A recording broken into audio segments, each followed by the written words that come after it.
Yeah, my measure for this morning is one, kind of close, kind of near and dear to me. It's freedom. And I know a nigga will be listening. A nigga from where I'm from, a nigga from the hood, like freedom, nigga, you ain't in jail, nigga. You ain't in prison. Talk about some motherfucking freedom. Nah, I'm talking about freedom that's bigger than that. You know what I mean? I'm talking about freedom, nigga. You know what I mean? I'm talking about like, for example, my first example, you know what I mean? I'm trying to be kind of smooth about it. But I'm talking about like, I got a homeboy named Q. Q been a big nigga all my life. You know, he always been big. I've been knowing him for a long time. He older than me. He my brother, homie. Before I even really, start being around him, start hanging around him, he's my brother, homie. You know what I mean? But Q always been like a big nigga. He always been aggressive nigga. He always been a nigga knock your motherfucking teeth out. You know what I mean? And that's where I'm from. That's respectable. It's admirable. A nigga who will fire your ass up. A nigga who don't need no gun. You know what I mean? A nigga who ain't scared. That's admirable. But then you got niggas that be in the world that be scared of niggas like that. You know what I mean? They fear niggas like that. Niggas like that, make them shit on themselves without even speaking to them. And when I get to the conversation of freedom, it's almost like when niggas can't handle a nigga like that right now in this world today, it's what they do. They rally around everybody else. They get everybody else all charged up. They get the system involved. Of course, they get everybody involved so they can find a way to manipulate the system and to make Q into a weak nigga. And not necessarily a weak nigga, but to make themselves more stronger than what he is. In a sense to where they could put the system on their side and they could walk up to him and be like, fuck you, nigga. You ain't shit. You don't mean nothing, nigga. I could talk to you however I want to. I could treat you however I want to. And have the power to do that, and then, Q almost, it's like ain't no power in it. It's almost like the Shaquille O'Neal rule in the NBA. You know what I mean? Shaquille O'Neal, he the biggest nigga in the NBA. And he aggressive. So what they do to Shaquille O'Neal, they make a motherfucking rule against the way he play, so he can't be aggressive and he can't be powerful and dominant. And then all the other niggas, the little bitty niggas, the bitch niggas around them, they could do whatever they want to do now. So now they look like they better players. They look like they quicker. They look like they faster. They look like they stronger. No, they ain't, nigga. Y'all just made a motherfucking rule to make him like he's softer. Now he got to think about his elbows when he go up for a rebound type shit. And that's what I'm talking about freedom, because that's the way it works in America right now. Like weak people that want to be strong, that's not strong, that's motherfucking weak. You know what I mean? The bottom line, they finding ways to make the strong niggas seem weak so they could be more powerful.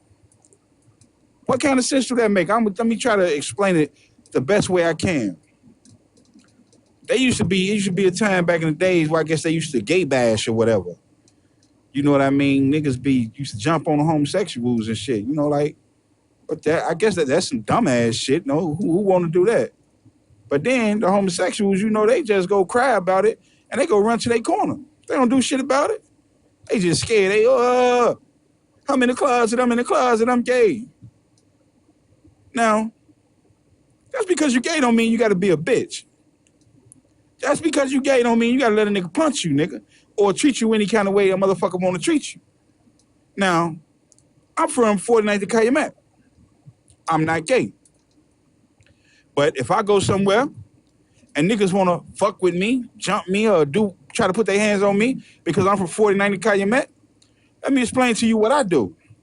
I goes my black ass to 49th Calumet whenever I heal up, and I get every motherfucking body from 49th Calumet that I know that's going to go, and we going to go back, and we going to test some motherfucking shit up.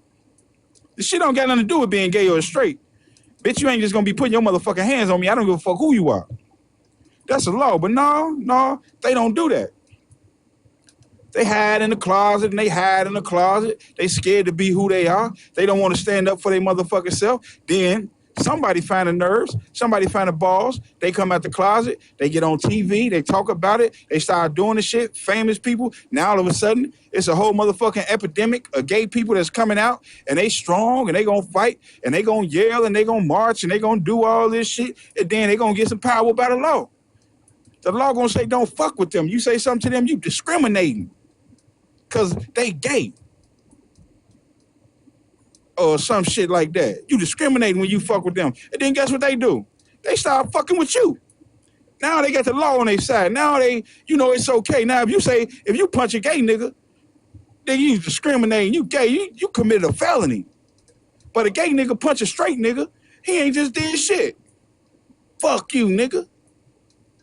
Now they got power. Bitch, you been had that power.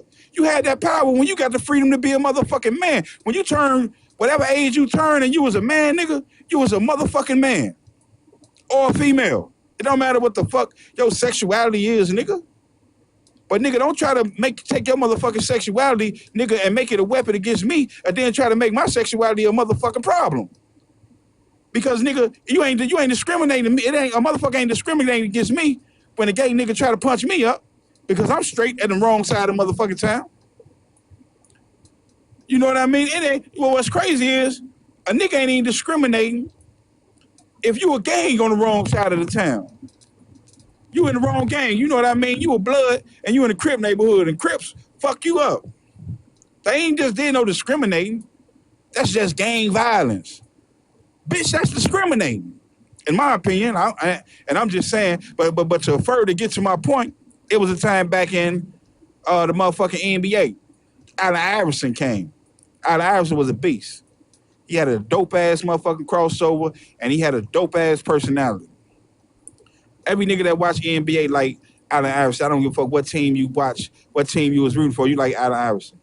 Allen Iverson came to a Seattle Supersonics game with a Chicago Bulls jersey on, and he played for the motherfucking Philadelphia 76ers. That was the kind of personality that nigga had. Niggas loved that shit. Everybody loved it. And he had a dope-ass crossover. What did the NBA do? They banned the crossover. Oh. What else they do? You can't wear jerseys. When you come to a basketball game, you got to dress a certain way. Now, I don't know if nobody paid no attention, but that's discriminating from where I'm from. I mean, it sounds like it. You gonna tell me how to dress, nigga? You gonna tell me how to cross over? Derrick Rose do a dope-ass motherfucking crossover. He get in the lane, nigga. He going up, and he get fouled by motherfucking some other nigga. LeBron foul him. Boom. They don't call a foul on LeBron, Dwayne. D Rose, he mad at the motherfucker. He get up, faggot ass nigga. The camera was on his face when he said it. Faggot ass nigga. Boy, camera was right in his mouth. NBA commissioner, we gonna fine him $25,000 because his freedom of speech when he was angry. He used the freedom of speech when he was angry. He said some shit that was discriminative. Bitch, I can't talk. You gonna tell me I can't talk, my nigga? Because I'm mad. I just said some shit. You gonna tell me that I just attacked another motherfucking culture of people. You gonna take 25 G's from me, nigga? That's a lot of G's, though. And I'm just saying, though, where the freedom at in that? Oh, he signed up for that when he got in the NBA. He signed up for that. Nigga, the nigga was broke. Ain't have a motherfucking thing, nigga. 1 year in the college that he couldn't even motherfucking pay for, nigga. NBA offering you millions, nigga. Finna take your whole motherfucking family out the ghetto, nigga. Oh, you didn't see that clause? Well, the master said, hey, you can't say this. You can't say that. You can't talk like this. You can't dress like that. Fuck that clause, nigga. I see all them millions. I ain't finna be broke no more. So who wrong, nigga? The broke nigga that signed the motherfucking contract? Or the bitch ass nigga, the racist motherfucker, the hateful motherfucker that put all them punk ass clauses in the contract in the first place? You gonna tell me how to be a man, nigga? And I gotta go through this to play basketball where we sign your check. Bitch, you don't sign shit. Because you take Derrick Rose, LeBron James, D Wade, you take all the motherfucking brothers from the ghetto, nigga. that's gonna sign them contracts because they all come from nothing. Ain't none of them never had shit. You take all them niggas off the basketball court, then you don't have no fucking NBA. You back to the ABA. Now let all them niggas go to the motherfucking European League, and different countries, and I bet you we be sitting our motherfucking asses at home. 90% of American basketball fans be sitting at home with their TV on a motherfucking BBC channel, nigga, watching the motherfucking European basketball game, nigga. Cause that's where we at, nigga. That's where the shit happening at. Bet you some money, nigga. Only thing I'm saying that at some point in time, bro, some point in time, people, I'm gonna say people, I ain't gonna say bro like all I'm talking to is niggas, people. At some point in time, we was going through, you know, whatever the fuck we was going through, all the way back to the slave days. It was one nigga, boy, and the master, boy, the master had him in a motherfucking big house, boy. The master told him, you know what, nigga? One day, you gonna have this whole house. You gonna have niggas out there picking cotton for you, and you gonna be eating good than a motherfucker. He said, I'm gonna be eating good, master? You gonna be eating good than a motherfucker. What I'm gonna be eating, master? We gonna get you some fried chicken necks. We gonna get you some mashed potatoes. We gonna get you some gravy. We gonna be eating good. All you gotta do is do what I tell you to do, nigga. All you gotta do is tell me what these other niggas doing. You tell me what these other niggas doing, you gonna live like me. You gonna have you a milky white lady. Oh, you gonna have you a milky white lady. And this dumbass nigga, oh, master, you were so nice to me. You were so good. Because see, that dumbass nigga, all he wanted to do was be like the master. He wanted to fuck the master bitch. You know, he wanted the milky white lady. You know what I mean? He wanted the master house. He wasn't comprehending all the bullshit that was going on. He just wanted to be wealthy and rich like the master. He wanted to wear the master suits. He didn't know what the fuck was going on. He didn't know what the fuck kind of nigga he really was. You know what I mean? He had that understanding. So he went back to his motherfucking cabin after talking to the master, and he looked at his wife, Betsy May. Betsy May sitting over there picking a motherfucker. Cornbread fed. She be eating them motherfucking chillings and cornbreads and shit. You know what I mean? She over there thicking a motherfucker. He look at Bessie May, and he mad than a motherfucker. One day, Bessie May, I swear to God, I'm gonna leave your funky black ass. I'm sick of eating these funky ass chitlins and going through all this shit. Your ugly ass, your big lip motherfucker. And he talking crazy to her. Bessie May ain't saying shit. Bessie May, she tired of that motherfucker. She tired of the master study trying to creep in the motherfucking room in the shed at night, trying to talk like her dumbass husband, who worse than the motherfucker. The master want to be just like the husband. He won't talk like him. He won't act like him. He want to think he got, you know, a joint like him. He just want to be him. Bessie May, she tired of both of them dumb motherfuckers. She tired of this racist ass master, and she tired of dumb ass nigga who keeps sucking the master ass every time the master say something. Good old house nigga. You know what I mean? And at some point in time, shit started changing. You know, Underground Railroads, you know, Civil War, you know, the world is changing, the world is changing, the world is changing. And this nigga, he don't even want to leave the master. But finally, the master say, hey, man, you got to go. You got to go out there into the world. You can't get this house, man. I thought shit was going to be different, but shit didn't work the way I planned, so you got to go out there on your own. So he went out there on his own. He applied everything he knew that the master taught him, and it was good shit, really. It was good shit. You know, he went out there, he got on, and as soon as he got some money, he started acting just like the master. He started doing all the same shit the master used to do. He say all the same shit the master used to say.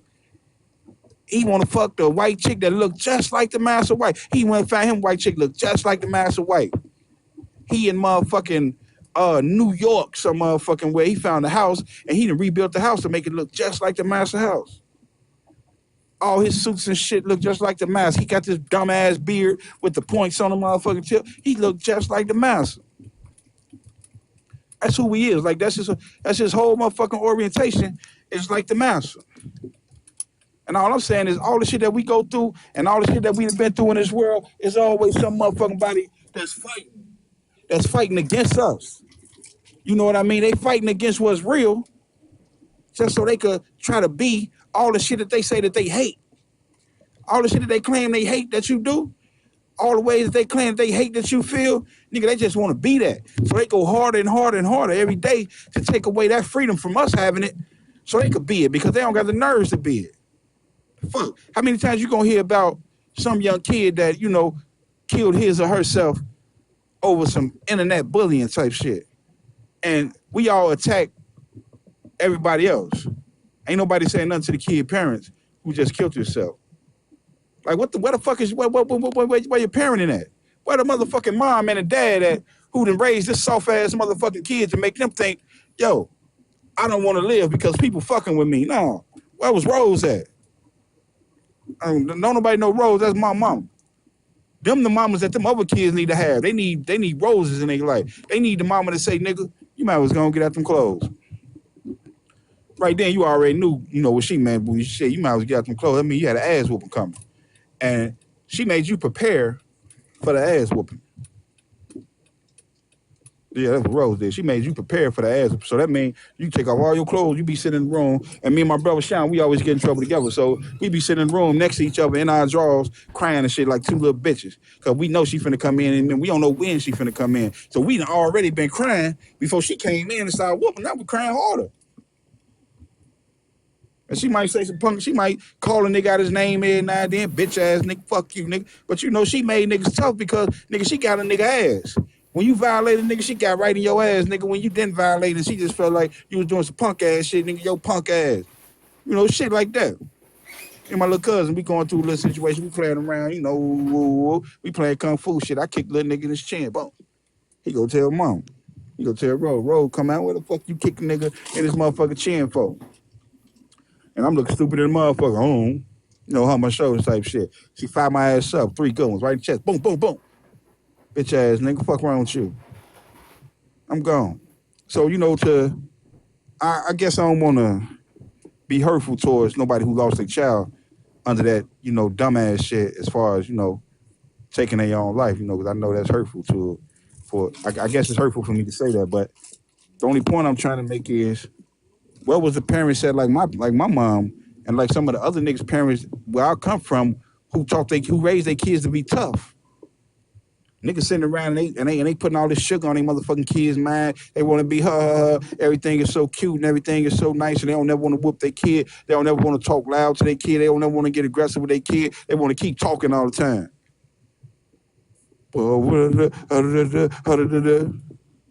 And then when your kid got out there and your kid get out there in that motherfucking world, your kid got to deal with the system. Now they got the internet, nigga. The internet coming to your motherfucking house. Well, your kid can't even be a strong kid at home because he's sitting his dumb ass on a motherfucking computer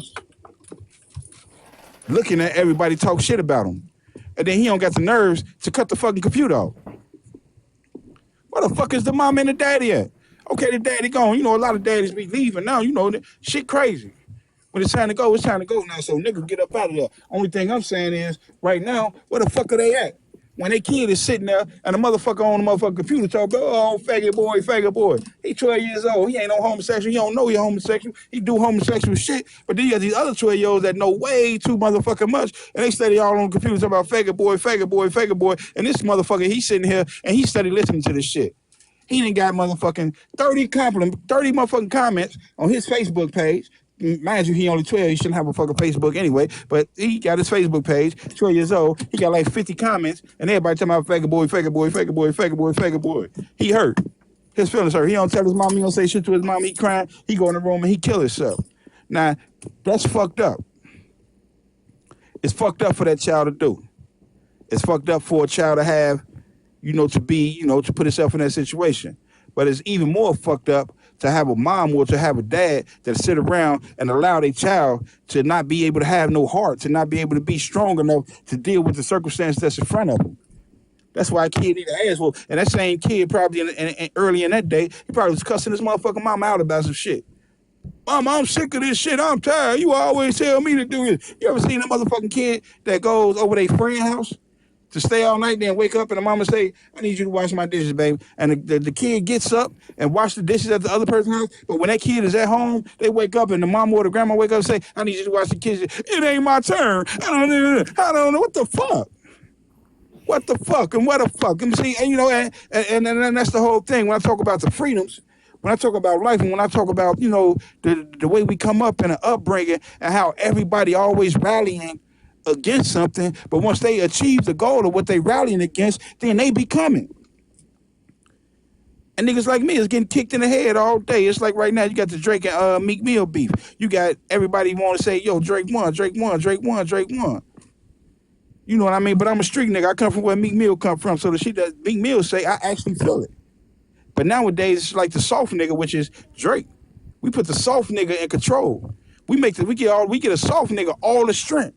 So even when a soft nigga open up his mouth and say some punk ass, soft ass shit, we say, man, that's the realest shit I ever heard. That nigga snap. You heard how that nigga diss Meek Mill? That nigga say, nigga, you just got bodied by a singing nigga. That shit was hard. From motherfucking where, nigga?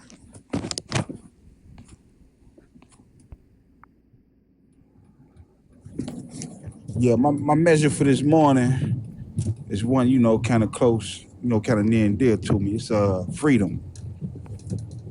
And I know a nigga will be listening. A nigga from where I'm from, a nigga from the hood, like freedom, nigga, you ain't in jail, nigga. You ain't in prison. Talk about some motherfucking freedom. Nah, I'm talking about freedom that's bigger than that. You know what I mean? I'm talking about freedom, nigga. You know what I mean? I'm talking about, like, for example, my first example, you know what I mean? I'm trying to be kind of smooth about it.